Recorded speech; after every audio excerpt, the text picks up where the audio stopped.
Namaskar and welcome. My name is Rania Kapoor, and today we're talking about two things that hold a very special place in Indian households: gold and property. They aren't just assets, they're emotions, traditions, and symbols of security. But do these emotional choices always help our finances? Or do they sometimes quietly hurt them? This is Gold, Property, and Indian Money Psychology. Why gold and property feel safe. Across generations, Indians have trusted gold and land more than anything else. Why? Because gold can be touched, property can be seen, and they both feel permanent. Banks, markets, and financial products feel abstract. Gold and property feel real. This emotional comfort is powerful and deeply cultural. Gold in India is not just seen as an asset, it's seen as jewelry for weddings, security for emergencies, a symbol of status, a form of inheritance. But here's the key question: is gold bought for returns or for reassurance? Because financially, jewelry and investment gold behave very differently. Owning a house is considered the ultimate achievement. No rent tension, apna ghar, asset for children. But property also brings long loans, maintenance costs, taxes, emotional pressure. Owning property is not just a financial decision, it's also a life decision. There's nothing wrong with emotional decisions. The problem arises when emotion replaces logic completely. The goal is not to avoid gold or property, it's to understand when they help and when they hurt. Gold and property are not enemies of good finance, but blind decisions are. When emotion and logic work together, money decisions become stronger, not stressful. So, after the goal is not to avoid gold or property, but to understand when they help and when they hurt. Now, let's hear from the common public.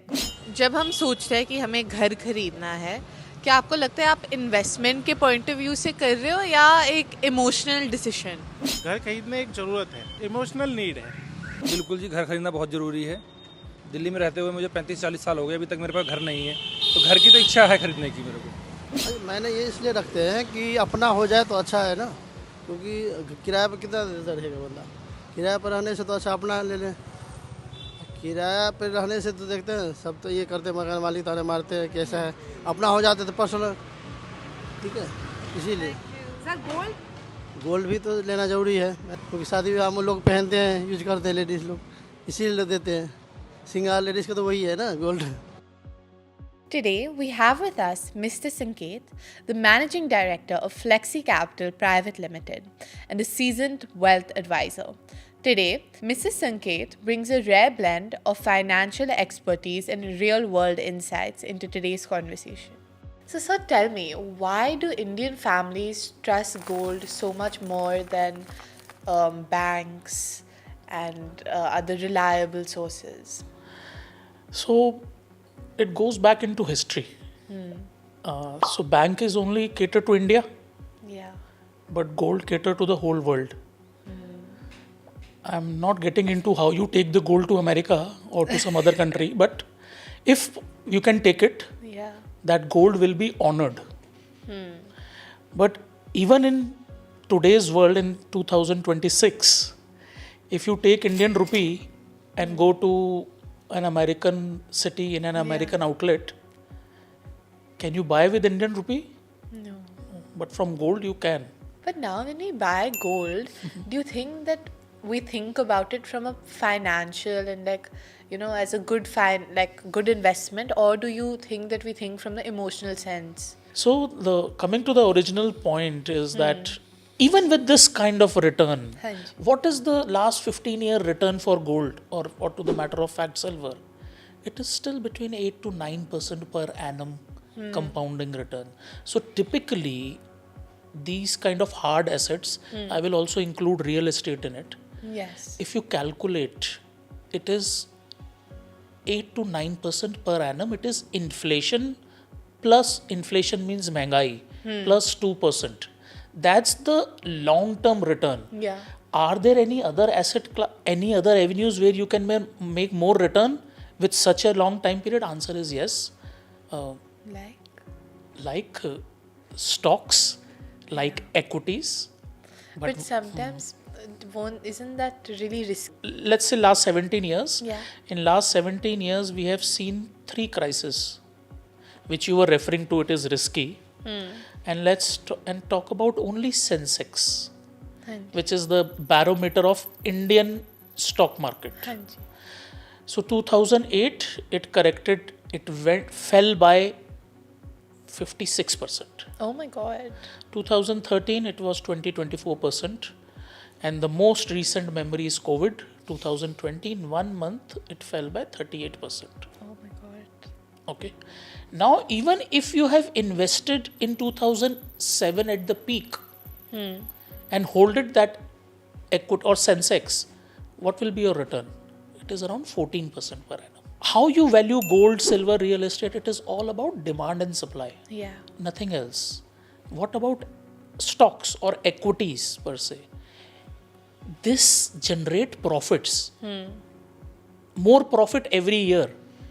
So it is very easy to value the company, and this is the only, probably only, I can give it a name of a product which will give cash flow मतलब आपको पता है कि profit आएगा तो आपकी price बढ़ेगी. क्या आप ऐसा गोल्ड के लिए कह सकते हो या रियल एस्टेट के लिए? आप कोई बता ही नहीं सकते. वो तो सिर्फ डिमांड एंड सप्लाई है कि वो कम है और आपकी पॉपुलेशन ज़्यादा है. अगर मैं पॉपुलेशन को आधा कर दूं तो क्या होगा? आंसर नहीं होगा. लेकिन क्या कंपनी अपनी स्ट्रैटेजी चेंज करके, अपना प्रोडक्ट चेंज करके, अगर पॉपुलेशन ख़त्म भी होगी, चेंज कर सकती है और तब भी प्रॉफिट्स बढ़ा सकती है. प्रॉफिट्स बढ़ेगा तो शेयर प्राइस भी बढ़ेगी. लेकिन जहाँ पे 14, 15, 16% रिटर्न आता है तो उसके साथ, जैसे you rightly pointed out, there is a risk. वो रिस्क क्या है? वो शॉर्ट टर्म रिस्क है. डिफाइन, अगर आप गोल्ड को 15 साल रख सकते हो, इसको भी 15 साल रख के देखिए, आपको डबल पैसे बन जाएंगे.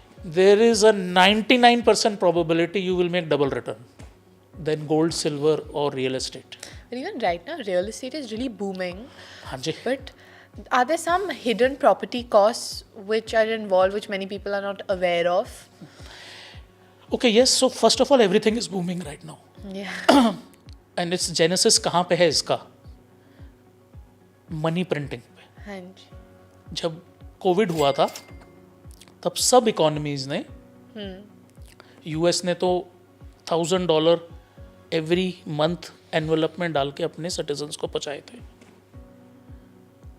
ऑस्ट्रेलिया में जिसकी जॉब चली गई उसको हर महीने $500 ऑस्ट्रेलियन पहुंचाए गए. इतनी तो उनकी नॉर्मल जॉब में भी कमाई नहीं थी. तो उन्होंने क्या किया? किसी ने स्टॉक मार्केट में डाल दिया, किसी ने गोल्ड में डाल दिया, किसी ने सिल्वर में डाल दिया.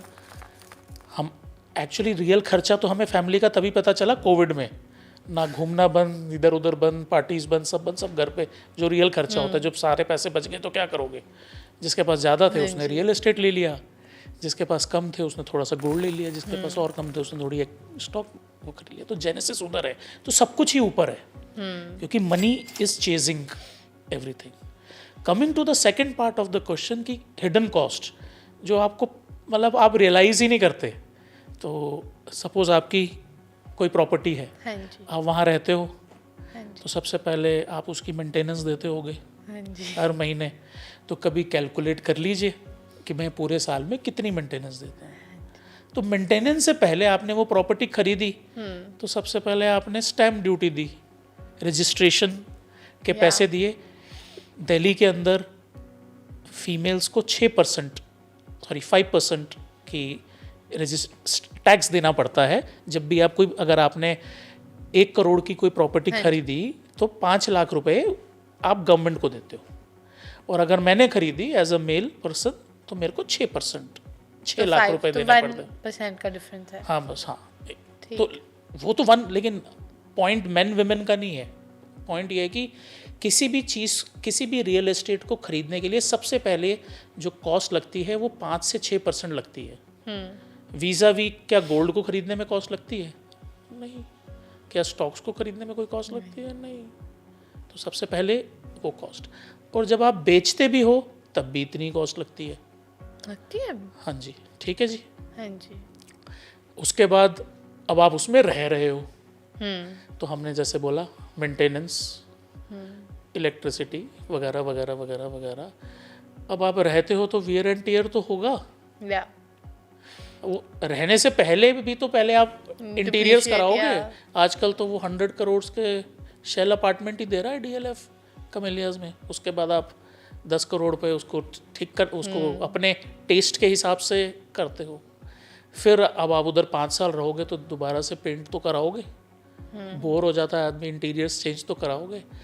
अब उसके बाद आप 15 साल के बाद इसको बेच देते हो, तो ठीक है प्राइस तो बढ़ेगा, लेकिन जब आप ये सारी कॉस्ट इम्बाइब करोगे तो आपको लग रहा है कि हाँ नहीं मेरा तो 15% रिटर्न आया है, क्योंकि आपने ये सारी cost over the years Yeah. चली, वो आपने देखा ही नहीं। जब आप उसको neglect इम्बाइब करता है, yeah, करोगे exactly. तो आपका रिटर्न वही 8। और सबसे बाद, उस सब के बाद एक सबसे बड़ा एनिमल, गवर्नमेंट टैक्सेस। जो प्रॉफिट हुआ उस पर गवर्नमेंट ने टैक्स तो लेना ही लेना हाँ है, जी। वो तो इक्विटी पे भी लेना है। हाँ जी। अब उसने यूनिफॉर्म कर दिया है। 24 का जो बजट था 23 जुलाई को जो आया था, तब गवर्नमेंट ऑफ इंडिया ने यूनिफॉर्म कर दी टैक्सेशन हर चीज़ पे। तो अब जो भी प्रॉफिट होता है आपको, चाहे वो रियल एस्टेट से हो या इक्विटी से हो, 12.5% का टैक्स आपको लगेगा अगर आपने उसको 3 साल के बाद बेचा तो।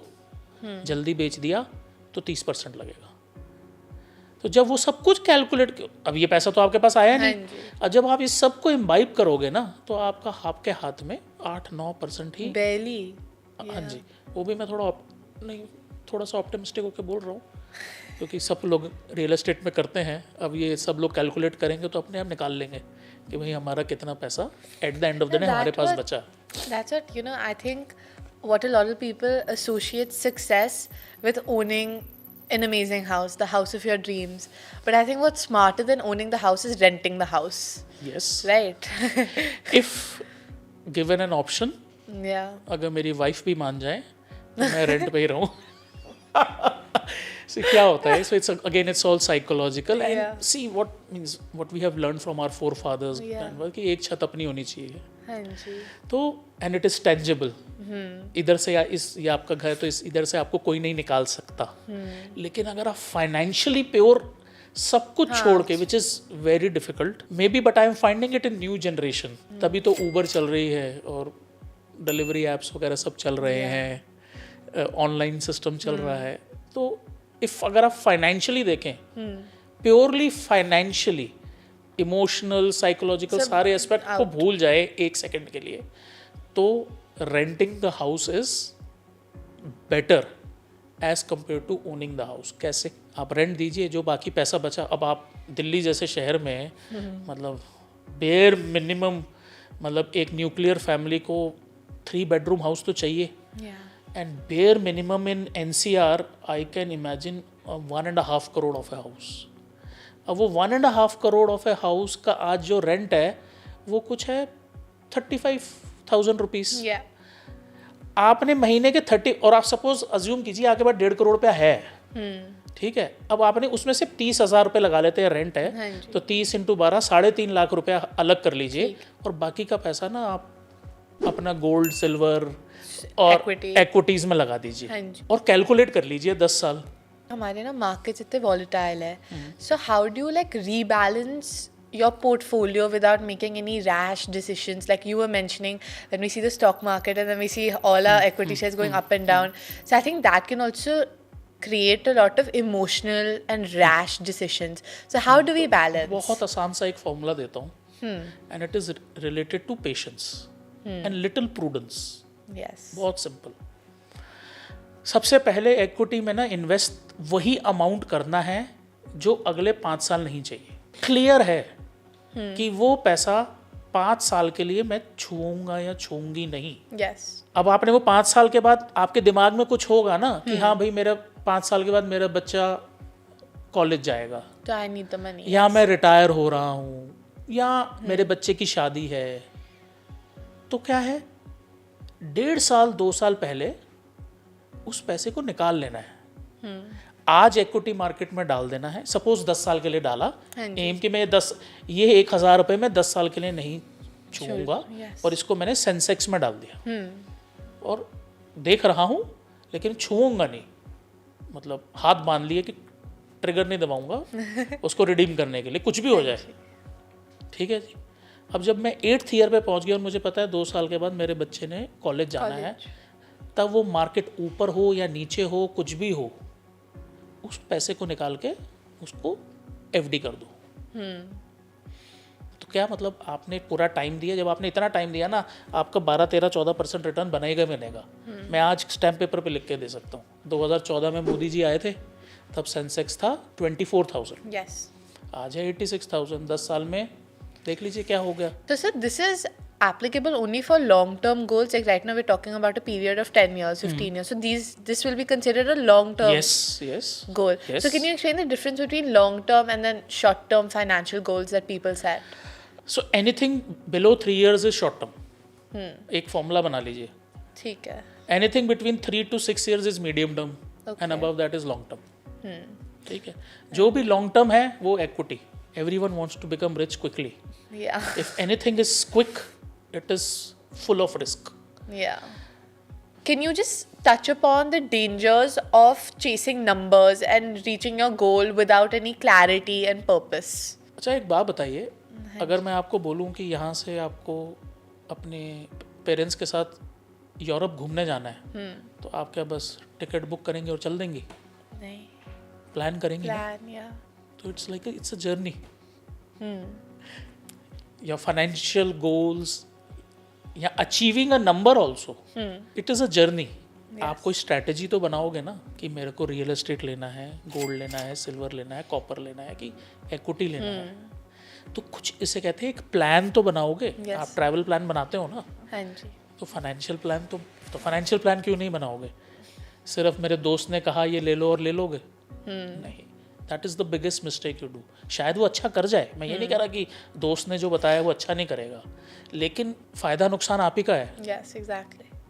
वहाँ पे क्या होता है, आप ईगो सेटिस्फाई करते हो कि हाँ ठीक, और उसने बना लिया मैं भी करता हूँ। तो ये जो 10% पैसा है ये मैं दोस्तों के कहने पे लगाऊंगा।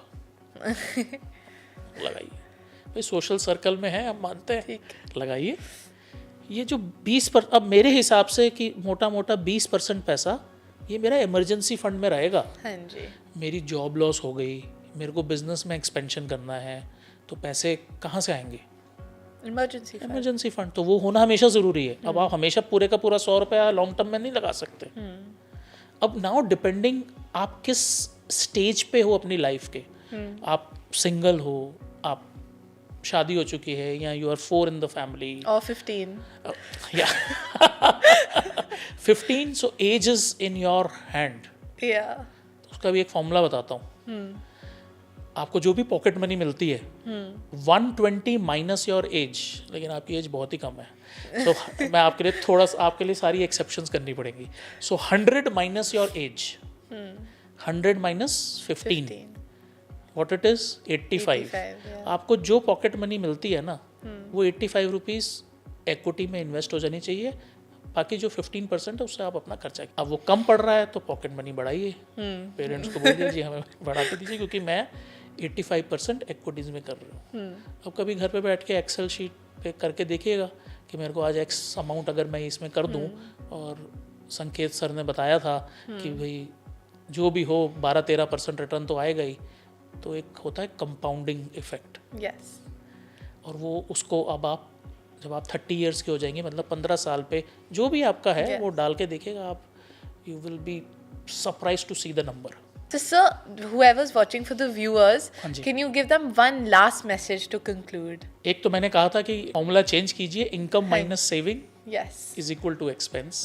आपके जो गोल्स हैं उसको लिस्ट डाउन कीजिए, और वो गोल्स में एक फॉर्मूला एक और लगा दीजिए। Goal should be smart, measurable, tangible, time bound, realistic.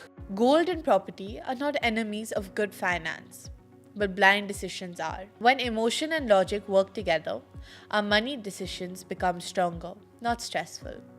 This week's challenge is to think about your biggest financial decision so far. Ask yourself, was it emotional, was it logical, or was it a mix of both? Awareness brings balance.